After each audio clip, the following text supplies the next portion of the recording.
Merci Paul-Lou et merci pour l'invitation. Je suis désolée, j'ai un problème avec ma caméra, donc je vais pas pouvoir, vous n'allez pas pouvoir me voir.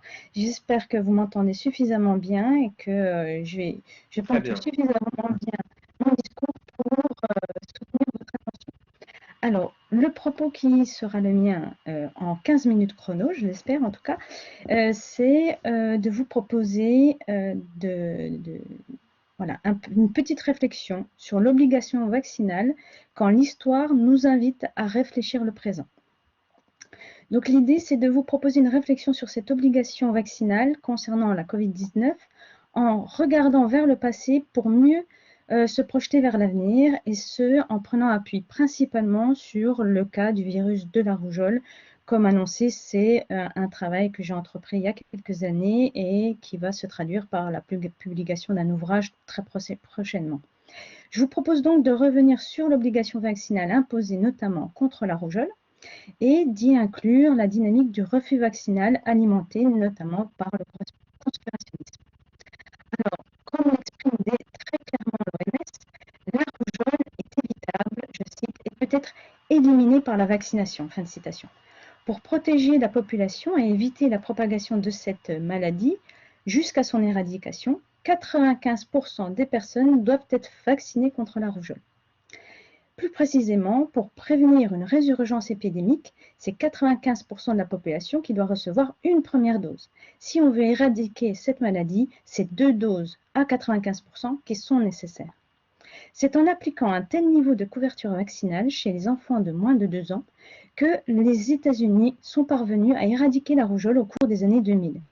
Mais depuis, on constate au niveau mondial une résurgence épidémique qui s'explique notamment par cette affaire Wakefield déjà évoquée et qui arrive à son paroxysme en 2019. Le niveau épidémique de la rougeole n'a jamais été aussi élevé.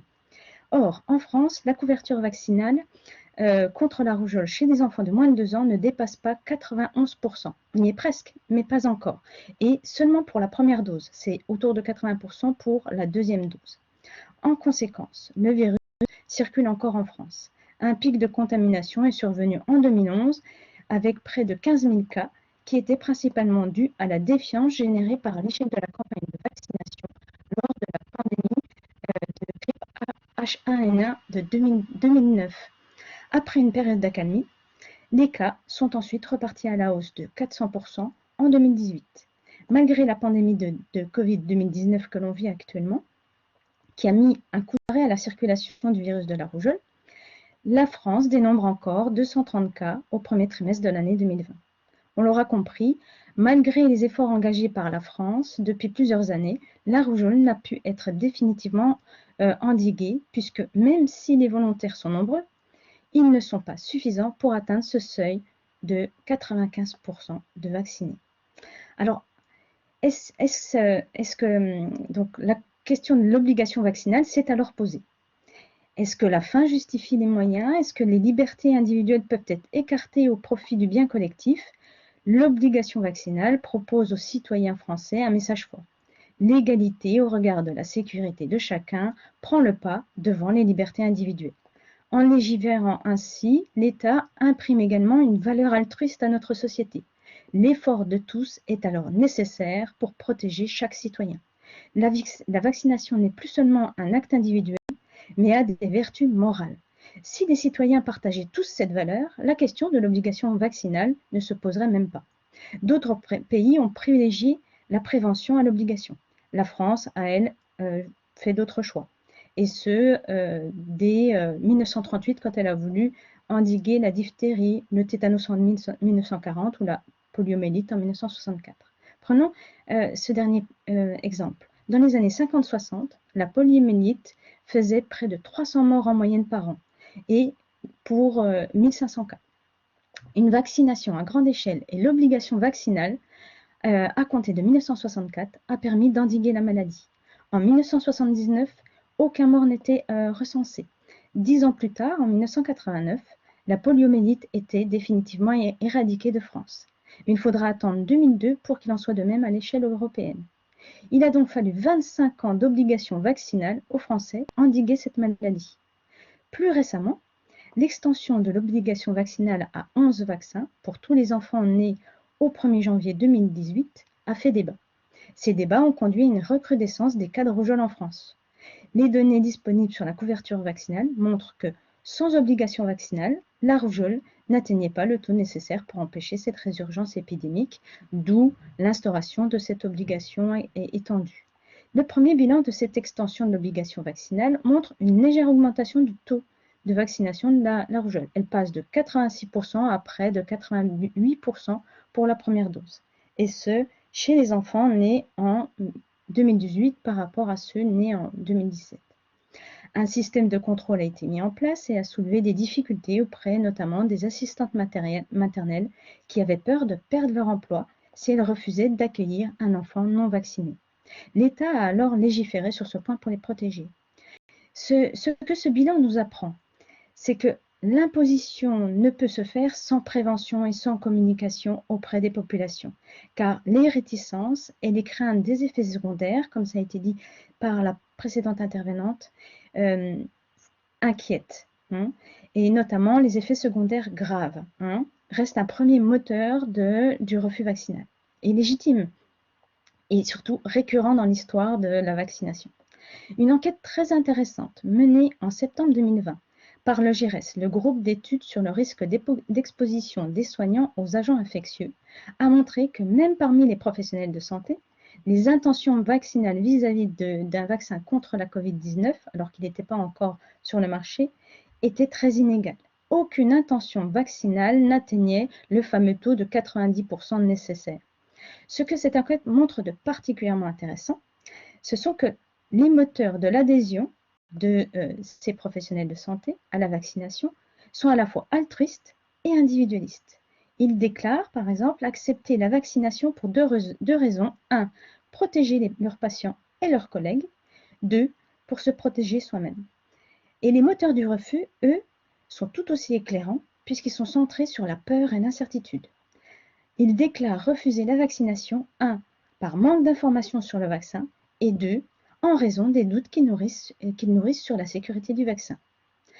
Cela nous amène très naturellement à aborder le refus vaccinal.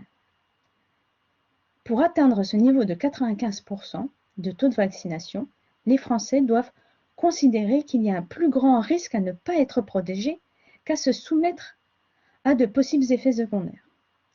Lorsque la maladie circule beaucoup, une majorité de citoyens perçoivent les avantages du vaccin et sont nombreux à souhaiter se faire.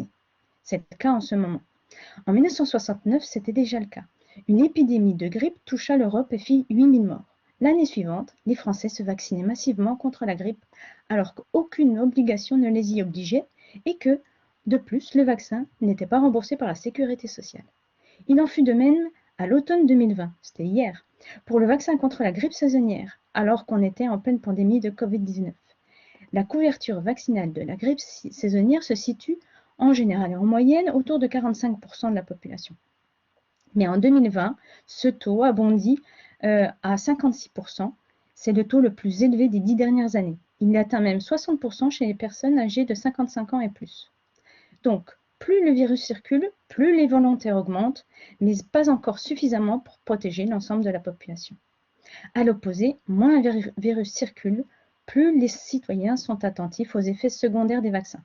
C'est ainsi qu'une épidémie de doute concernant le vaccin contre la rougeole, les oreillons et la rubéole, le vaccin ROR, n'a pas cessé de progresser depuis 1998 jusqu'à aujourd'hui avec l'aide des réseaux sociaux, des personnalités influentes comme Trump et des sites internet. C'est là que notre réflexion sur l'obligation vaccinale nous invite à intégrer la dynamique des croyances. Cette épidémie de doute concernant le vaccin ROR a conduit à une progression massive du refus vaccinal aux États-Unis et au Royaume-Uni notamment, et ce, au point de voir une résurgence sans précédent de la maladie. Aux États-Unis, le niveau épidémique atteint en 2019 de la rougeole n'a jamais été aussi élevé depuis 20 ans, sachant que le plus grand moteur du refus vaccinal réside dans les doutes concernant la sécurité des vaccins et que ces doutes se propagent chaque jour un peu plus sur les réseaux sociaux. La liberté individuelle se confronte là à la dynamique des croyances conspirationnistes qui restent sourdes aux discours scientifiques et gouvernementaux. Les travaux sur les profils des anti-vaccins passent pas les hésitants vaccinaux, comme l'a évoqué la précédente intervenante, mais là, le refus complet vaccinal. L'anti-vaccin montre d'ailleurs qu'il rejette 1. La médecine traditionnelle, 2. Qu'ils sont fortement attachés à leur liberté individuelle, 3. Qu'ils nourrissent une défiance vis-à-vis de l'État et de l'industrie pharmaceutique, et 4. Qu'ils rejettent la majorité des scientifiques qu'ils suspectent de nourrir des conflits d'intérêts auprès des Big Pharma. Alors, imposer la vaccination n'est-il pas contre-productif vis-à-vis de ces refusants? Aujourd'hui, l'Académie nationale de médecine a préconisé le recours à la vaccination obligatoire contre la Covid. Donc, ce webinaire est tout à fait d'actualité. Il s'avère que lorsque l'on impose, les Français sont peu nombreux à transgresser la loi, si tant est qu'ils aient un système de contrôle mis en place. Par exemple, le respect des normes va de pair avec un système de sanctions organisé. S'il n'y a pas ce système de sanctions, il y a moins de chances de suivre les prescriptions de la loi. Les données sur les infractions lors du premier confinement montrent que moins de 1% de la population avait été verbalisée. C'est ce que l'on retrouve également dans les données sur les crimes et délits enregistrés chaque année en France. Dans le cadre de l'obligation vaccinale, actuellement, la loi prévoit une sanction sociale. Les enfants non vaccinés n'ont pas accès à l'école ou à la crèche, par exemple. Néanmoins, on peut s'interroger sur l'usage d'un pass sanitaire qui inclurait une sanction sociale à toute personne ne l'ayant pas, comme un empêchement d'accès sur des lieux de festivité, de sociabilité plus étendus qu'actuellement, ou à l'accès à l'emploi, comme certaines entreprises américaines sont en train de le faire. Mais si vous me le permettez, je ne me prononcerai pas sur cette question éminemment épineuse et éthique. Est-ce qu'il faut ou non imposer cette vaccination ou ce pass sanitaire? Pour rester sur une invitation à la réflexion. La question qui reste à soulever est la valeur accordée par l'État français vis-à-vis des libertés individuelles par rapport au bien collectif.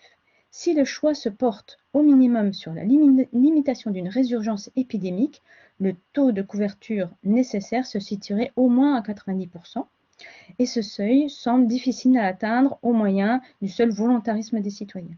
Si en revanche, un niveau de circulation du virus de la Covid-19 est jugé envisageable, acceptable, alors le recours au seul volontarisme soumet les citoyens à une probable fluctuation de l'épidémie, à l'instar de ce qu'on constate depuis des décennies avec la rougeole.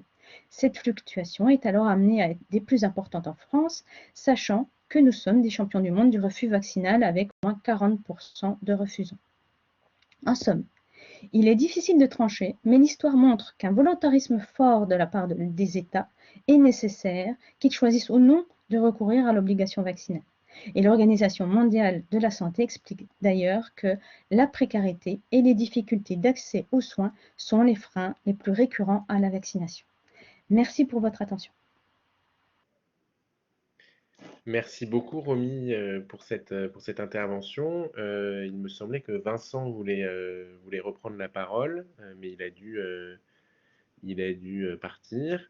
Voilà, je vous remercie encore beaucoup. C'était une intervention très riche, encore une fois. Euh, il y a beaucoup de questions qui ont été posées, mais on a largement dépassé le temps. Je ne sais pas si vous voulez répondre à l'une d'entre elles.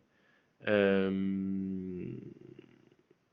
bon. Ce qu'on peut dire, Paul Loup, si je peux Oui, me permettre, oui, c'est je que t'en c'est intéressant d'organiser ce type de rencontre. D'abord par la qualité, bien sûr, des interventions. Je ne parlerai pas de la première intervention, mais je parlerai des intervenantes qui se sont exprimées. Je trouve que ça donne beaucoup d'amplitude. Et je pense qu'on a encore besoin d'autres rencontres. D'abord, on va tenir compte de tout ce qui s'est échangé, parce qu'il y a eu beaucoup d'interventions. On voit que chacun a des idées précises. Et on est vraiment dans un moment un peu transitoire, c'est-à-dire on n'est pas à la fin de la crise, et puis on n'est pas non plus au bout de la stratégie vaccinale. Donc on ne sait pas quelles vont être les péripéties. Mais je me permettais de dire, et je te rends la parole, Paul Loup, nous on ne prend pas une position dogmatique et on n'est pas prescriptif en matière de vaccination. On a cherché les uns et les autres, ou les unes et les autres, à faire valoir une position qui n'est peut-être pas la position la plus audible aujourd'hui. C'est-à-dire que quand on est dans une société, on a un certain nombre d'obligations. Alors il faut voir jusqu'à quel point elles nous exposent ou pas. Mais je pense que la plus grande exposition à titre personnel, c'est l'indifférence ou une certaine forme de dogmatisme qui ne prend pas en compte la réalité telle qu'elle est. Donc on est, je termine sur ce point, encore en crise. J'observe que la majeure partie des pays du monde ne bénéficient pas du vaccin et certains peuvent même considérer nos spéculations et nos disputations comme un peu indécentes. On a ce privilège d'avoir le choix. Et d'autres n'ont même pas le choix d'être vaccinés. C'est aussi un élément à prendre en compte dans une réflexion éthique par rapport à la vaccination. Un autre point qu'on avait abordé à l'espace éthique, c'est vrai qu'on est dans une innovation assez stupéfiante, hein, puisque assez rapidement on a bénéficié d'approches vaccinales qui étaient totalement inédites. Je pense que c'est aussi une chance. Imaginons aujourd'hui qu'on n'ait pas pu organiser cette rencontre par rapport à la vaccination. C'est-à-dire qu'on soit encore un an et demi plus tard dans une espèce de confusion et qu'on n'ait plus qu'à assister à la mortalité, à la morbidité du virus. Donc ce sont des éléments à prendre en compte aussi dans nos réflexions. Puis peut-être le troisième point, nous on fait de l'éthique à l'espace éthique, encore une fois sans être prescriptif, c'est pas notre rôle. Il est intéressant de regarder les textes et j'étais quand même très très attentif au texte du comité de bioéthique belge qui nous a été présenté. Je pense que notre autonomie, notre autodétermination n'a de légitimité, et je poserai la question au philosophe Paul Louveil-Dubuc, que s'il y a aussi cette dimension de conscience de responsabilité universelle. C'est-à-dire, on n'est pas, même dans l'approche kantienne, préoccupé que du quant à soi. Le quant à soi, c'est aussi quant aux autres, c'est-à-dire, c'est aussi comment une société vit des valeurs, les partage et considère à un moment donné qu'être membre de la cité, c'est avoir des obligations. C'est pour ça que je pose la question à un philosophe comme Paul Louveil-Dubuc, d'un point de vue moral kantienne, comment Kant, ce sera peut-être un mot de conclusion pour celles et ceux qui nous font encore le plaisir d'être là, comment il se serait situé par rapport à la question de la vaccination en termes à la fois d'universalité et de principe moral. Je ne sais pas si je dois te remercier pour cette question, mais je te remercie quand même. Il se trouve que, enfin, c'est très difficile de répondre à la question de savoir ce qu'il aurait évidemment pensé aujourd'hui, mais il se trouve qu'il a écrit quelques pages sur la variolisation et qu'il y était opposé dans cette controverse que je crois Virginie a présentée et dans laquelle Voltaire aussi s'était impliqué. Je crois que l'argument de Kant, c'était de dire que la variolisation était contraire à la dignité dans la mesure où elle consistait à instrumentaliser la vie de certains êtres humains au bénéfice des vies d'autres humains. Donc, il me semble que c'est la position que tient Kant, sûrement avec plus de nuances. Voilà, je vais simplement laisser la parole parce que je crois que Virginie Ferrard voulait dire une dernière chose. Et puis nous allons nous laisser sans doute sur cette dernière prise de parole. Voilà, les discussions ont été moins. Enfin, il y a eu beaucoup de discussions sur le chat. On aurait aimé discuter davantage, mais toutes les vidéos seront disponibles et accessibles en ligne. Voilà, Virginie, je te laisse la parole. Et on peut rassurer nos auditeurs et même Virginie, il y aura à nouveau du présentiel bientôt. Donc, ce qu'on fait en distanciel avec le chat aura aussi, j'espère, grâce à la vaccination d'une majeure partie des populations, la possibilité de nous retrouver après l'été, notamment dans des événements. Voilà, et encore merci Virginie de ta précieuse intervention tout à l'heure, c'était super. Mais merci à vous, merci à Romy, c'était très très intéressant et voilà, j'étais très intéressée je l'ai un peu googlisé et j'ai lu quelques éléments de son travail, vraiment super intéressant. Je voulais juste répondre à une question de quelqu'un qui a beaucoup été actif dans le chat et qui semble être parti. Mais c'est une question importante et c'est la première question que nous avons souhaité nous poser au comité bioéthique belge quand au dernier semestre, au dernier trimestre 2020, nous nous sommes posé la question de faut-il déployer une campagne de vaccination finalement? C'est la première question qu'on s'est posée. Et beaucoup de gens nous ont dit, mais enfin, pourquoi est-ce que bien sûr qu'il va y avoir une campagne de vaccination, à quoi ça sert de se poser cette question? Mais en fait, elle est vraiment fondamentale parce qu'elle pose la question des alternatives que nous avons. Et Anatole Douanel, qui doit bien aimer comme moi les films de Truffaut, dit, mais pourquoi ne laisse-t-on pas faire le virus et on obtiendrait l'immunité de groupe? Alors c'est vrai, on peut obtenir l'immunité de groupe par cette voie-là, mais ça supposerait des milliers et des milliers de morts. Et donc, du point de vue de l'État démocratique et responsable dans lesquels nous vivons, je ne pense pas que ce soit une perspective soutenable en fait. Nous avons estimé en tout cas que du point de vue éthique, ce n'était pas une perspective souhaitable parce que on ne pouvait pas considérer qu'obtenir l'immunité collective en laissant mourir des milliers de personnes, c'était un objectif éthiquement acceptable, alors que la vaccination permet d'obtenir cette immunité d'une autre façon, avec effectivement, dans certains cas, de rares cas d'effets secondaires indésirables qui sont suivis, remontés et analysés de façon très importante. On l'a vu avec le vaccin AstraZeneca et le vaccin Johnson Johnson, qui utilisent tous les deux des adénovirus qui peuvent donc créer un petit peu d'inflammation et qui ont entraîné des effets indésirables graves. Mais on peut absolument pas considérer que les risques qu'entraîne la mise en œuvre de la vaccination sont commensurables au risque de ne pas mettre en œuvre la vaccination. Donc ça, là-dessus, je pense qu'il faut être très clair. Si nous n'avions pas mis en place, si la société, si les pays n'avaient pas mis en œuvre la vaccination, ça aurait fait des milliers de morts en plus. Et c'est bien la raison pour laquelle il est maintenant éthiquement absolument nécessaire que la vaccination soit également disponible ailleurs dans le monde. Il est vrai qu'il y a certains pays qui ne font pas l'objet d'une forte menace épidémique, mais il y en a d'autres en Afrique et on l'a vu en Inde où c'est tout à fait le cas, d'où l'importance de penser la question de la justice, pas uniquement à notre niveau, pas uniquement au niveau du continent européen, mais au niveau du monde. Voilà, c'était la chose que je voulais juste rajouter parce que c'est bien d'envisager toutes les possibilités, mais il y a des portes qu'il faut savoir fermer quand derrière il y a des monstres de mort. Voilà, merci beaucoup à tous. Merci beaucoup à tous. Merci pour cette dernière belle prise de parole. Au revoir.